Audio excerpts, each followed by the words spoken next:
And thank you so much, Liana, for joining us and being an extension of what the Father wants to do through my voice this afternoon. Dan Buangnya perlu mengucapkan terima kasih kepada saya untuk menjadi perpanjangan untuk bisa orang-orang Indonesia juga bisa mendengar apa yang Tuhan sedang ingin katakan kepada kita semua hari ini. So let's just pray and just thank the Lord for what He will do this afternoon. Jadi mari kita semua bersatu dalam doa untuk mengucap syukur untuk apa yang akan Tuhan lakukan pada sore hari ini. Our Father, thank you for the honor and the privilege to gather in the precious name of Jesus Christ. Bapak, terima kasih untuk kemurahan-Mu dan untuk kesempatan ini sehingga kami bisa berkumpul sekali lagi atas nama Tuhan Yesus. Thank you for your presence within us and among us. Terima kasih untuk hadirat-Mu di dalam diri kami dan juga di sekitar kami. And as we gather this afternoon and evening, let your word truly become alive in us. Dan kiranya Tuhan saat ini berkumpul bersama sore ini, sungguh firman-Mu akan menjadi nyata dalam hidup kami. I pray, Holy Spirit, that every word we speak will become salt. Aku berdoa Tuhan Yesus, Roh Kudus, bahwa setiap firman yang kita ucapkan akan menjadi garam. It will purify. Akan menguduskan. It will bring healing and deliverance. Akan membawa kesembuhan. And it will truly position us to walk in restoration. Dan sungguh akan menempatkan kita untuk bisa berjalan dalam restorasi. Let your kingdom come, our Father. Biarlah kerajaan-Mu sungguh datang, Tuhan. And let your perfect will be done tonight in us and through us. Biarlah kehendak-Mu yang sempurna sungguh terjadi, ya Tuhan, di dalam kita dan juga lewat kita. Here on earth exactly as it is in heaven. Di bumi sama seperti di surga. In Jesus' mighty name. Amen. Dalam nama Yesus, amin. It is really an honor to be able to share what I believe is a word for the church in this season. Sungguh sebuah kehormatan bagi saya untuk bisa membagikan hari ini firman yang sedang ada untuk gereja-gereja hari ini. And I think the word restoration is something that we so often hear. Dan menurut saya kata restorasi itu sebuah kata yang sering sekali kita dengar. And I think it's something that all of us, especially after the time we've just been through, desire and want to see. Dan menurut saya ini adalah sebuah hal setelah apa yang baru saja kita lewati kemarin, adalah sesuatu yang pengen sungguh-sungguh kita rasakan, kita alami dan kita lihat. And I truly do believe we're going to see that restoration happening, not just in our lives, but through our lives. Dan saya sungguh-sungguh percaya bahwa restorasi itu akan terjadi dan akan kita alami, bukan hanya di hidup kita, namun juga lewat dari hidup kita. And I want to share from a story in the Bible, which I think we are all very familiar with. Dan hari ini saya ingin membagikan sebuah cerita dari Alkitab yang menurut saya sudah sangat-sangat familiar di kalangan kita. And this is the woman that we all know very well, called Ruth in the Bible. Dan inilah tentang seorang wanita yang sangat-sangat kita kenal bernama Ruth di dalam Alkitab. Now, Ruth was a woman that we know how she gave up everything to become a great blessing. Kita tahu bahwa Ruth adalah seorang wanita yang mengorbankan begitu banyak hal untuk akhirnya menjadi berkat yang begitu besar bagi kita. And Ruth was not just only a blessing to Naomi, dan Ruth bukan hanya menjadi berkat bagi Naomi, but she also became a great blessing from generation to generation. Namun dia pun menjadi berkat dari generasi selanjutnya. In the beginning, when we read about Ruth in Ruth chapter 1, pada mulanya saat kita membaca di Ruth yang pertama, we see that where she came from was not necessarily speaking about someone who was full of joy, full of blessing, everything going right in her life. Kita bisa membaca bahwa dia tidak berasal dari sebuah kehidupan di mana semuanya berjalan dengan lancar, penuh dengan berkat atau sukacita. But the important part is not where Ruth started. Namun hal yang terpenting bukan dari mana Ruth berasal, but it is what God has done in Ruth and through Ruth. Tapi bagaimana Tuhan telah menggunakan Ruth dari diri dia dan lewat diri dia. So although her journey started in despair and in loss, Dan walaupun kita tahu bahwa perjalanan dimulai dengan kesedihan pada mulanya, her journey in the last chapter of the book of Ruth is a story of restoration. Kita bisa melihat bahwa dalam hidup dia pada akhir dari kitab Rut adalah membawa restorasi. Which we see is the contrast of what we read about Orpah. Tapi kita bisa melihat bahwa ini kontras dari kehidupan Orpah. Because we read about both women in chapter 1, but at the end, we only read, even in the New Testament, in Matthew 1, about Ruth. Karena pada awalnya di kitab Rut kita membaca tentang dua perempuan, namun di akhir dari cerita itu kita hanya membaca tentang Rut. Bahkan di kitab-kitab selanjutnya. So what was the difference between Ruth and Orpah? Jadi apa bedanya antara Rut dan Orpah? Because the beginning in chapter 1, the story or what we read about them is the same. Karena pada mulanya yang kita baca di kitab yang pertama, bahwa cerita mereka itu berasal dari cerita yang sama. But the ending and what God did through their lives is very different. Tapi pada akhirnya bagaimana Tuhan menggunakan hidup mereka itu sungguh jauh berbeda. So this evening I want us to look at what was different in the life of. Jadi sore ini saya ingin kita semua untuk melihat apa bedanya dari kehidupan Ruth. And we see that as Ruth made a decision to be fearless and to be selfless, her character did not only reveal who she was, but at the end revealed who God is. Karena kita bisa melihat bahwa karena Ruth begitu tidak takut dan menjadi rendah hati, akhirnya dari hidup dia mencerminkan bagaimana Tuhan itu hidup dalam diri dia. Because in Ruth chapter 1, verse 16 and 17, karena di Rut pertama ayat 16 sampai 17, we read about what Ruth spoke, and maybe Lihana, you can read for us the Bahasa. Ruth chapter 1, verse 16 and 17. Oke, dan kita akan baca di Rut pertama ayat yang ke-16, akan saya bacakan versi bahasa Indonesianya.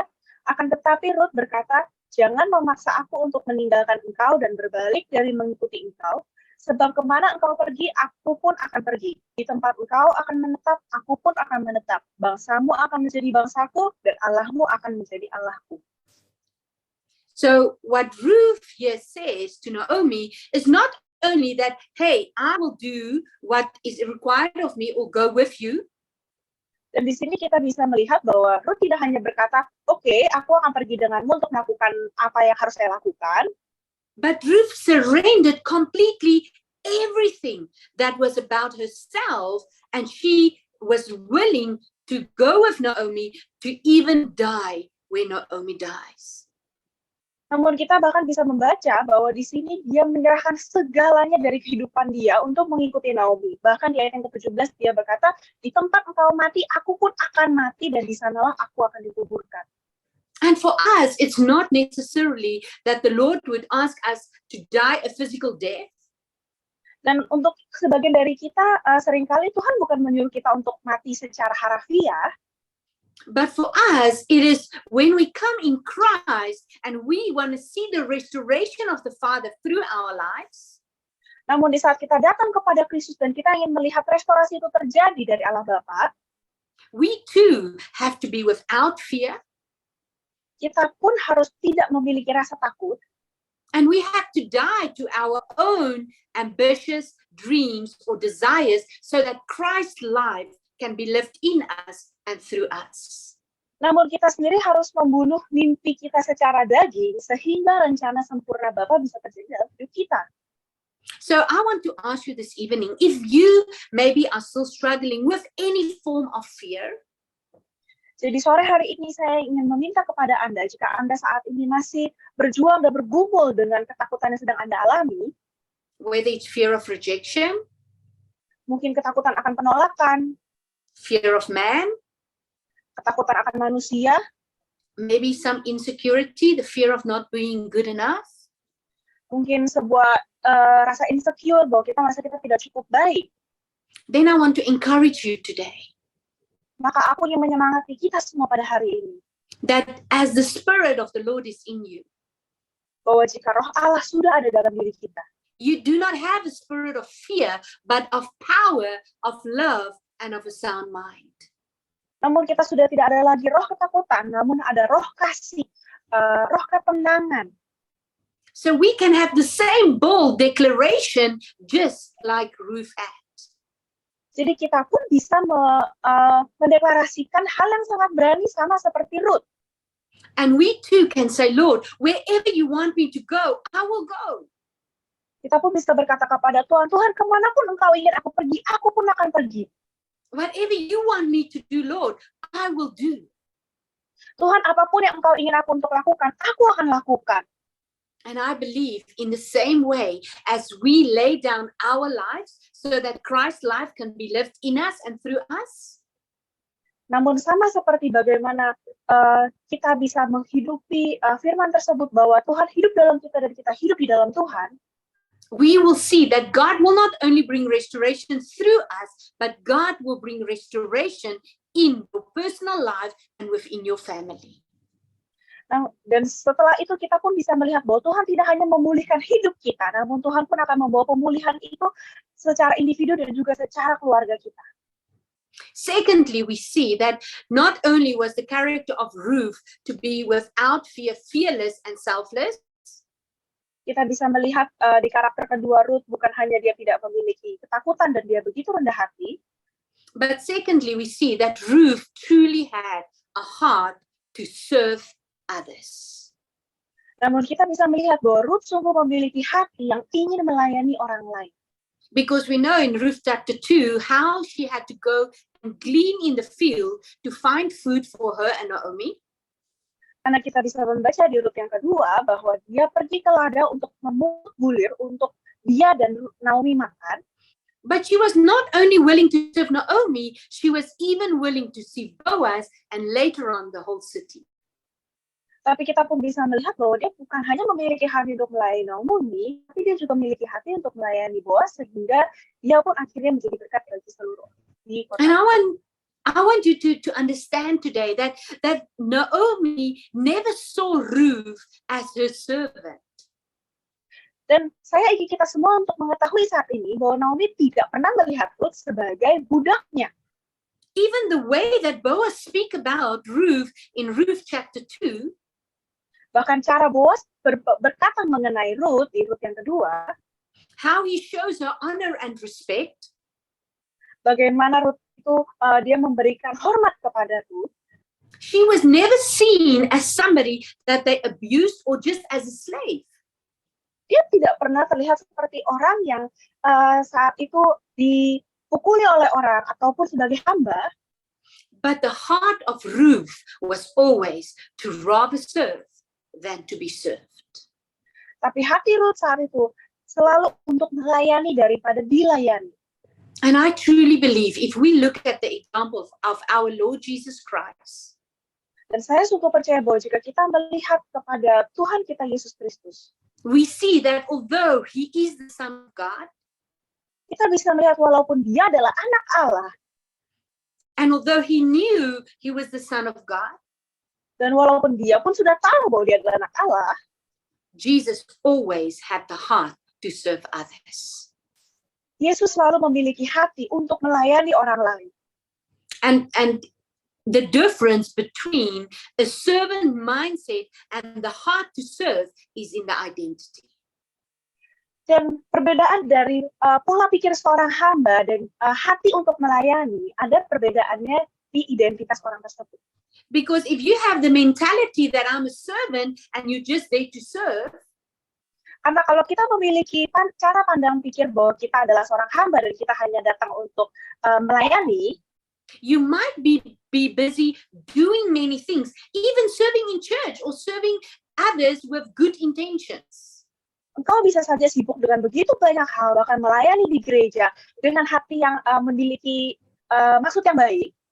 But at the end of the day, your motivation on the long run or the reward you will be seeking will be for your own personal gain.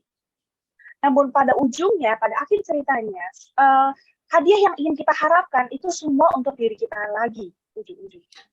Where someone that has a heart to serve is not doing it because I'm seeking reward. Namun orang yang memiliki hati yang ingin melayani tidak melakukan hal tersebut karena mereka ingin mendapatkan sebuah imbalan. And I believe that more than ever, especially towards the end of 2023 and 2024, Dan saya sungguh percaya bahwa selagi kita mendekati ujung dari 2023 dan 2024, the world is going to be in a crisis, but the Lord is longing for his sons and his daughters who know their identity to have hearts to serve others with a spirit of excellence. Tapi Tuhan memiliki kerinduan bahwa walaupun dunia ini sedang berjalan ke daerah yang lebih gelap lagi, namun Tuhan sedang merindukan untuk putra dan putrinya untuk bangkit dengan memiliki hati yang haus untuk melayani orang lain. And maybe you're saying, Ankia, but I've been serving for so many years. When am I going to see God's reward? Dan mungkin Anda berkata, Ankia, saya sudah melayani Tuhan begitu lama, bertahun-tahun lamanya, namun sampai kapan saya akhirnya bisa melihat imbalan dari Tuhan? Then I want to remind you today that the Lord says, for those who do it in secret, the Father will truly reward you in the open. Namun saya akan mengingatkan kita hari ini sekali lagi bahwa Firman berkata mereka yang melakukannya di tempat-tempat yang tersembunyi, maka Tuhan akan memberikan imbalannya di tempat umum.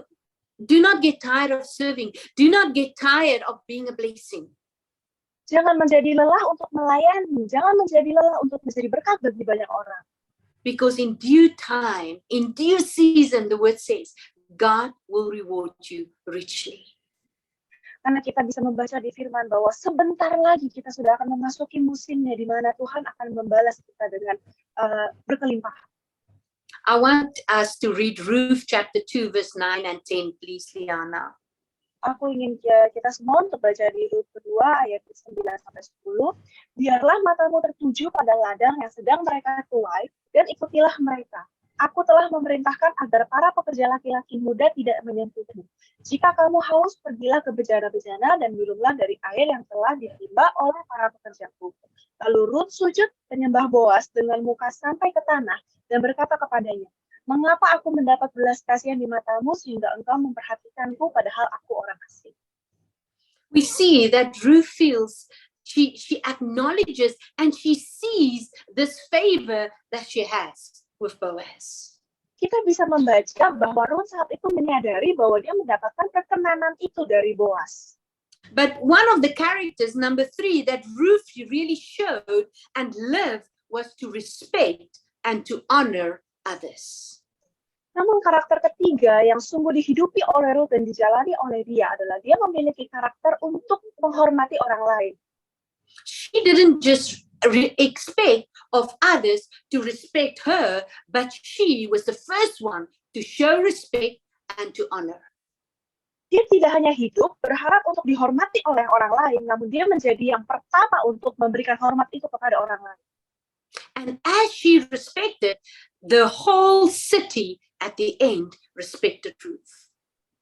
Dan di saat itu, di saat dia memutuskan untuk memberikan hormat itu kepada Boaz, kita bisa melihat bahwa di akhir cerita bahkan seluruh dari rakyat kota itu menghormati dia. And we know at the end of Ruth's life, she became the wife of one of the wealthiest men in the city. Dan kita bahkan bisa membaca bahwa pada akhirnya dia menjadi istri dari seseorang yang salah satu orang paling kaya di kota itu. But I believe God already molded and pruned her character that even when she was in that position, dan tapi saya sungguh percaya bahwa Tuhan saat ini sudah sedang membentuk dia dan memangkas sifat dia untuk berada di posisi itu saat itu. She didn't become full of arrogance and wanted to stand on her position and suddenly wanted to be served in not serving others anymore. Dia tidak hanya menjadi sombong lalu merasa bahwa dia berhak untuk dihormati dan dilayani oleh orang lain sehingga dia tidak ingin lagi melayani orang lain. And I truly believe this is the time where the Lord is going to position men and women once again in very influential positions. Dan saya sungguh percaya bahwa hari-hari ini adalah waktunya di mana Tuhan akan sekali lagi mengangkat putra dan putrinya untuk bisa menjadi orang-orang yang berdampak bagi orang lain, bahkan ada di posisi yang penting. Although Ruth was just a foreigner in this nation and she had nothing to give. Walaupun Ruth saat itu hanyalah menjadi orang asing di kota itu dan dia tidak memiliki apa-apa untuk diberikan kepada orang lain. At the end of Ruth chapter 4, the whole city called her a blessing. Pada akhirnya di Ruth yang keempat kita bisa melihat bahwa seluruh kota itu berkata bahwa Ruth telah menjadi berkat bagi orang-orang. And God positioned her not just to be a blessing to that generation, but even to our generation. Tapi Tuhan memposisikan Ruth bukan hanya untuk menjadi berkat bagi generasi itu, namun dia pun akhirnya menjadi berkat bagi generasi dan generasi selanjutnya. And I want to declare that over your life today in Jesus' mighty name. Dan aku ingin mendeklarasikan itu ke dalam hidup kita semua saat ini dalam nama Tuhan Yesus. If you have been living a life that is fearing the Lord, selfless, honoring, and serving others, kalau kita telah hidup selama ini dalam takut akan Tuhan, dalam melayani orang-orang lain, dan juga memberikan hormat itu kepada orang lain, that this is the time that God is positioning you to reveal His goodness and His faithfulness. Inilah waktunya dan saatnya di mana Tuhan telah menetapkan Anda untuk akhirnya menunjukkan kasih-Nya kepada orang-orang baik. So don't give up, but keep on showing honor and showing respect, and you will surely be respected. Jadi jangan menyerah, jangan akhirnya menyerah sekarang. Teruslah memberikan hormat dan tunjukkan hormat itu kepada orang lain, dan pada akhirnya kita pun akan mendapatkan hormat tersebut. Number 4, we see one of the characters of Ruth. Dan yang keempat, salah satu karakter Ruth yang kita akan lihat lagi was obedience and humility. Adalah ketaatan dan kerendahan hati. And I want us to read in Ruth chapter 3, verse 5. Dan saya ingin saat ini kita membaca di Ruth 3 ayat yang ke-5. Ruth berkata kepadanya, semua yang engkau katakan kepadaku akan kulakukan. Ruth wasn't just humble to go and glean in the field in the sun in difficult circumstances. Dia bukan hanya sekedar rendah hati sehingga dia pergi ke ladang untuk memungut bulir di bawah terik matahari. But as she has been faithful, honoring and serving Naomi. Namun karena selagi dia terus dengan taat melayani Naomi, even when Naomi asked her to go and sit at the feet of Boaz. Bahkan saat Naomi menyuruh dia untuk tidur di bawah kaki Boaz. She didn't become rebellious or wise in her own eyes. Dia tidak membangkang dan seakan-akan dia lebih bijak di mata dia sendiri. But she remained humble and she listened to the instruction of Naomi. Namun dia tetap menjadi rendah hati dan dia mendengarkan instruksi dari Naomi. And we know that as that night, as she sat at the feet of Boaz, dan kita tahu bahwa di malam itu di saat dia tidur di bawah kaki Boaz, that in the next day, Boaz went, and he was the one that went before the city council to claim the redemption for this family. Kita tahu bahwa keesokan harinya Boaz lah yang pergi ke tua-tua di kota itu untuk menebus keluarga ini. We know that we do not only get instruction from people like Naomi who was instructing Ruth. Kita tahu bahwa kita tidak hanya mendapatkan instruksi dari orang seperti Ruth yang mendapatkan instruksi dari Naomi. Although we have spiritual leaders and we have people that speaks into our life. Ya, walaupun kita juga memiliki seperti seorang gembala ataupun seorang kakak rohani dalam hidup kita. But we also have the word of God and the voice of God still speaking into our life every day. Namun kita masih memiliki firman Tuhan dan juga suara Tuhan yang masih berbicara kepada kita setiap hari. And especially in the days we're entering, it is very important for us to obey the voice of the Lord. Dan terutama hari-hari di mana yang akan kita masuki ke depannya, sangatlah penting bagi kita untuk bisa taat kepada suara Tuhan. And that starts by first knowing the word and walking in the fear of the Lord, obeying His word.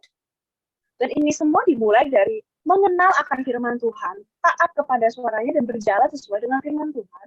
But also to on a daily basis listen and say, Abba Father, what are you saying today? Namun juga kita harus setiap harinya untuk berdiam diri dan bertanya kepada Tuhan secara diam. Tuhan, apa yang sedang kau katakan padaku hari ini? Holy Spirit, what do you want to do today? Roh Kudus, apa yang ingin kau lakukan hari ini? Practically, when we pray for the sick, not just to look at the disease, Dan saat bahkan kita berdoa untuk orang sakit, bukan hanya untuk melihat terhadap penyakitnya, not just to pray for that person to get healed from a certain disease, bukan hanya untuk mendoakan orang itu untuk sembuh dari penyakit yang sedang dialami, but to really say, Holy Spirit, Abba Father, what is your heart for this person? namun sungguh untuk kita bertanya kepada Bapa, Bapa, Roh Kudus, apa yang Engkau miliki kerinduanmu untuk orang itu? And to pray according to what the Lord wants us to pray. Dan berdoa sesuai dengan apa yang Tuhan ingin kita untuk doakan. To be a blessing, if the Lord asks you the smallest thing, even if it's just buying someone a bread. Dan bahkan untuk hal-hal terkecil pun, sama seperti Tuhan mungkin menyuruh Anda untuk membelikan roti untuk seseorang. That we will be obedient in whatever the Lord asks us to do. Namun kita akan tetap memilih untuk taat terhadap apapun yang Tuhan minta kita untuk lakukan. And then we see as Ruth obeyed and she honored Naomi and Boaz. Dan kita bisa melihat selagi Ruth taat kepada Naomi dan juga menghormati Naomi dan Boaz. In Ruth chapter 4. Di Ruth yang keempat. Verse 16, 17, 21, and 22. Ayat yang ke-16, 17, 20, dan 21. Maybe you can read for us, Liana. Kemudian Naomi mengambil anak itu dan meletakkannya di atas perempuannya dan menjadi pengasuhnya. Tetangga-tetangganya juga memberikan nama, katanya, seorang anak laki-laki telah lahir bagi Naomi dan mereka menamai anak itu Obed. Dialah ayah Isai, ayah Daud. Not only was Ruth's life, remember, she lost her husband and she lost everything. Dan kita tahu bahwa di kehidupan Ruth pada awalnya bahwa dia kehilangan seorang suami dan dia kehilangan segalanya. Not only was her life restored by having Boaz as a husband and conceiving Obed. Bukan hanya dia akhirnya mendapatkan restorasi dalam kehidupannya sehingga dia mendapatkan Boaz sebagai suaminya dan dia memiliki anak bernama Obed. But she became a blessing to Boaz and the whole city called her blessed. Namun dia pun menjadi berkat bagi Boaz sehingga bahkan seluruh orang di kota itu berkata bahwa dia telah diberkati. She became a blessing to Naomi's generation. Dia menjadi berkat untuk generasi Naomi. She became a blessing to her generation. Dia menjadi berkat untuk generasi dia sendiri. And she became a blessing to the next generation. Namun dia pun akhirnya menjadi berkat untuk generasi selanjutnya. Ruth's beginning was a Moabite from a land that was cursed and that was worshiping pagan gods. Pada mulanya Ruth memang berasal dari suku Moab, yaitu mereka yang tidak berasal dari Tuhan, mereka bahkan menyembah patung-patung dewa-dewa. But the end of Ruth's life was the city declaring over her the restorer of life. Namun kita tahu bahwa di akhir cerita ini bahwa Ruth akhirnya menjadi berkat bagi sebuah kota dan mereka berkata bahwa dia yang akhirnya membawa restorasi bagi kehidupan. And they called the son Obed, which mean to serve God. Dan dia pun mereka pun akhirnya menamai anak dia Obed yang berarti untuk melayani Tuhan. Out of Ruth having this heart to just serve, to honor, to obey. Hanya dari hati Ruth yang memiliki kerinduan untuk melayani, untuk menghormati, untuk menjadi taat. We know that through Obed's life came Jesse. Kita tahu bahwa dari Obedlah diperanakan Jesse. From Jesse's life, David was born. Dan dari Jesse lah akhirnya diperanakanlah Daud. And we know that finally, many generations later, from David's life, Jesus Christ was born. Dan akhirnya kita pun tahu dari kehidupan Daud, akhirnya Tuhan Yesus pun dilahirkan. So I want to encourage you today. Jadi aku ingin menyemangati kita semua pada hari ini. Don't look back to where you come from. Jangan lihat ke belakang dari mana kita berasal. Don't look back at your history or the family that you were born in. Jangan melihat ke sejarah hidupmu yang di belakang, dari mana kamu dilahirkan, di keluarga mana kamu berasal. Don't look at the things that you have lost or that seem barren or void or even dead at this moment. Jangan melihat kepada kemandulan, kekosongan yang ada saat ini, yang sedang terjadi dalam hidup kita. But choose today to look at Jesus Christ. Namun pilihlah hari ini untuk melihat kepada Yesus Kristus. Choose today to fix your eyes once again on your Almighty Abba Father. Pilihlah hari ini sekali lagi untuk memfokuskan pandangan kita kepada Abba Bapa kita yang luar biasa. Even when Ruth didn't know God yet, she said to Naomi, I will follow your God. Bahkan saat itu bahkan Ruth tidak tahu apa-apa tentang Naomi dan dia berkata, aku akan mengikuti Allahmu. But how much more for us, knowing our Lord Jesus Christ? Namun seberapa banyak lagi yang harus kita lakukan sehingga kita ingin mengenal Yesus Kristus. If we go where He sent us to go. Kalau kita pergi kemana Dia membawa kita. If we do what He asks us to do. Kalau kita melakukan apa yang Dia minta untuk kita lakukan. If we can serve others and love others the way that He wants to do it through our lives. Kalau kita bisa mengasihi dan melayani orang lain sama seperti bagaimana Dia ingin kita untuk melakukannya. I want to declare over your life today that this is the time that the Lord Almighty God is going to reward you richly.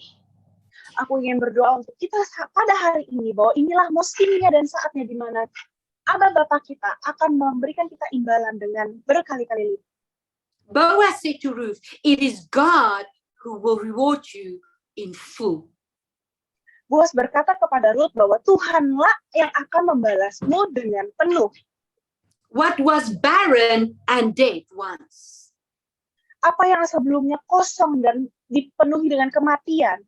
Did not only bring life to Naomi and Ruth. Tidak hanya membawa kehidupan ke Naomi ataupun Ruth. But it even bring life, even for generations, 1,000 generations to come through Jesus Christ.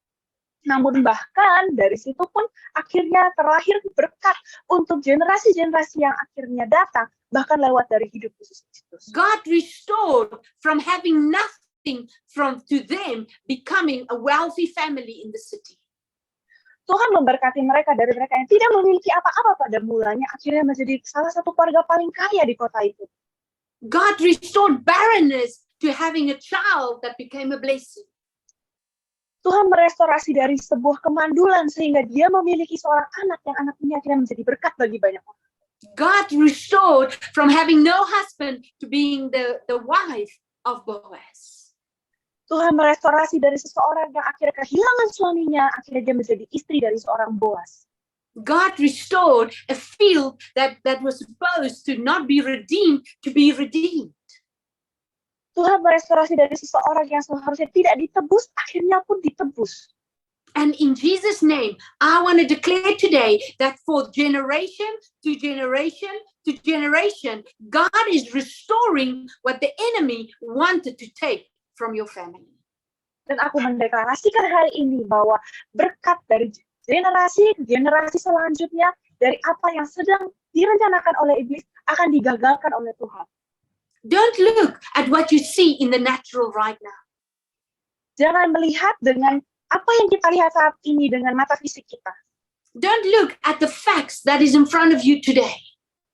Jangan melihat kepada fakta-fakta yang sedang kita lihat pada hari ini.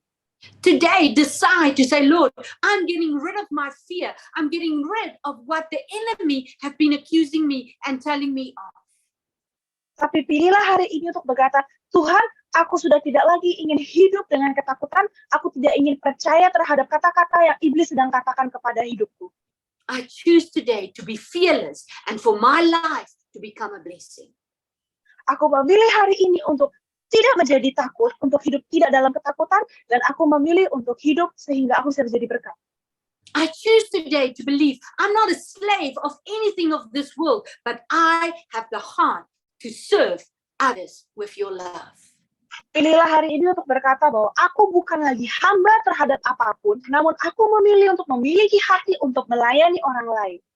And as I serve others, Lord, I will honor and respect, even if it's the least of society or the greatest. I will live a life of showing dignity and love to others. Dan Tuhan, aku memilih hari ini untuk hidup selagi aku melayani orang lain, dan selagi aku menghormati orang lain, bahkan mereka yang terendah pun di sekitarku, aku memilih untuk menghormati mereka dengan harga diri. And I pray that there will be a boldness in your spirit, that you will obey what the Lord speak to you. Dan aku berdoa bahwa akan ada keberanian itu yang timbul dalam hidup kita, sehingga kita akan berkata-kata apa yang Tuhan ingin kita katakan. I pray that scales will fall from your eyes to not just see what you have been seeing, but the eyes of your understanding to receive revelation. Aku berdoa bahwa saat ini selaput yang menutupi mata kita akan diangkat oleh Tuhan, sehingga kita bisa melihat dan mendapatkan pewahyuan dari Tuhan untuk melihat apa yang ingin Dia untuk kita. And as you see, as you hear, and you walk in that obedience. Dan selagi kita melihat, mendengar, dan berjalan dengan ketaatan itu, I pray that you too will not only conceive what God has for you in the season, but you will give life and birth to everything God wants to do in your life in this season now. Maka aku akan berdoa untuk berkata bahwa saat ini, di musim ini, engkau tidak hanya akan mengandung dari rencana yang Tuhan telah miliki dalam hidupmu, namun engkau akan melahirkan semua rencana-rencana itu, sehingga engkau pun bisa menjadi berkat bagi orang-orang di sekitarmu. I believe in Jesus' mighty name that this is the time for you to rise up. Aku sungguh percaya dalam nama Yesus Kristus bahwa inilah musimnya untuk engkau semua untuk bangkit. Let us be a blessing to our cities. Mari kita menjadi berkat bagi kota kita.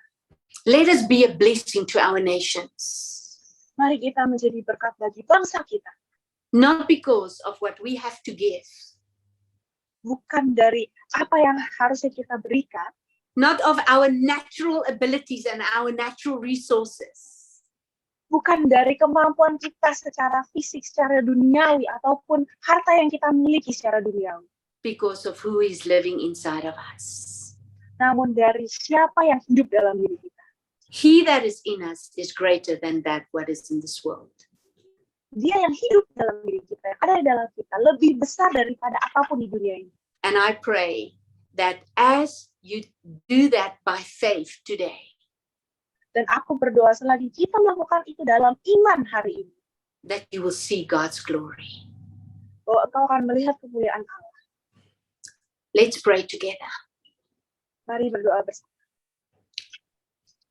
Just take a moment Ambillah and think of the things dan cobalah pikirkan that maybe in the last few months and even in the last few years have brought fear.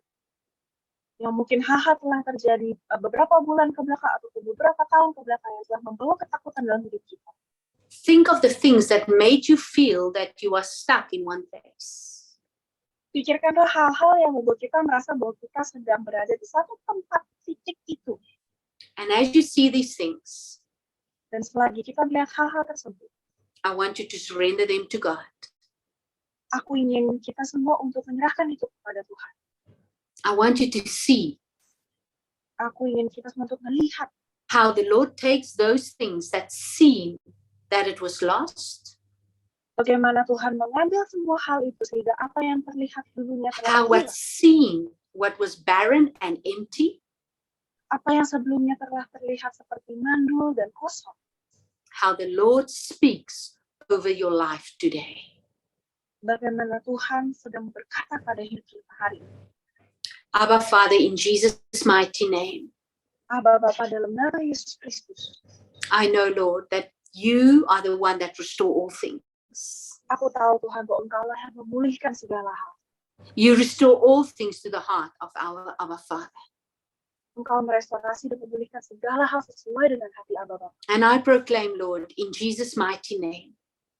Dan aku deklarasikan dalam nama Yesus Tuhan. That as we walk in the fear of the Lord, selagi kita berjalan dalam takut akan Tuhan, as we lay down our own lives to honor you, to serve others with love, Dan selagi kita meletakkan hidup kita ya Tuhan ke dalam-Mu untuk melayani orang-orang lain. As we respect and honor, Lord, with your love, as we look at them through your eyes. Bagaimana kita menghormati dan taat kepada orang lain dan melihat mereka sesuai dengan mata-Mu. As we walk in obedience, Lord, to your word and to your will. Dan selagi kita berjalan dalam ketaatan ya Tuhan akan firman-Mu, akan kehendak-Mu Tuhan. That redemption become part of our reality. Bahwa pemulihan itu dan penebusan itu ya Tuhan menjadi realitas hidup kita. Thank you, Holy Spirit. Terima kasih Roh Kudus. That you take what was empty and void. Bahwa Engkau telah mengambil apa yang terkesan kosong. And you turn it into a blessing. Engkau mengambilnya dan mengubah itu menjadi. You turn it into life. Engkau mengubahnya menjadi kehidupan. In Jesus' name, Father, I speak restoration over every area of our lives. Dalam nama Yesus Kristus, aku berkata akan ada pemulihan dan restorasi dalam setiap area di hidup kita. Thank you, Lord. Terima kasih. That nothing is impossible for you. Oh, tidak ada hal yang tidak mungkin di dalam Engkau. And thank you, Lord, that no one will be at the end of this year where they started in the beginning of this year. Dan aku berdoa dalam nama Tuhan Yesus bahwa tidak ada dari satupun kita yang akan berada di tempat yang sama di mana kita mulai tahun ini. But as you restore all things, Father, namun selagi Engkau merestorasi dan memulihkan segala hal Tuhan, that we will walk in your favor. Bahwa kita akan berjalan dalam perkenanan dan kebaikan. You will position us for your glory. Engkau memposisikan kita untuk kemuliaan-Mu. And you make us a blessing to the nations. Dan Engkau bahkan menjadikan kita berkat bagi bangsa. In Jesus' mighty name. Dalam nama Tuhan Yesus Kristus. Amen. Amen. I pray that as the Lord reminded you of what the enemy wanted to steal, kill, and destroy. Berdoa bahwa di saat Tuhan mengingatkan kita bagaimana musuh itu mau datang untuk mencuri, membunuh, dan membinasakan area dalam hidup kita. As you have given it to the Lord today. Bahwa selagi kita menyerahkannya kepada Tuhan hari ini. As you get up and you walk with new faith and confidence in who God is. Oh, di saat kita memilih untuk berdiri dan berjalan dengan kepercayaan diri akan Tuhan kita. Knowing He has a purpose in and through your life. Percaya dan tahu bahwa Dia memiliki rencana dalam hidup kita dan lewat hidup kita. That not only will you be blessed. Dan kita akan mengetahui bukan hanya kita yang akan diberkati. But you will be a blessing to many. Namun kita pun akan menjadi berkat bagi banyak orang ke depan. In Jesus' mighty name. Dalam nama Tuhan. Amen.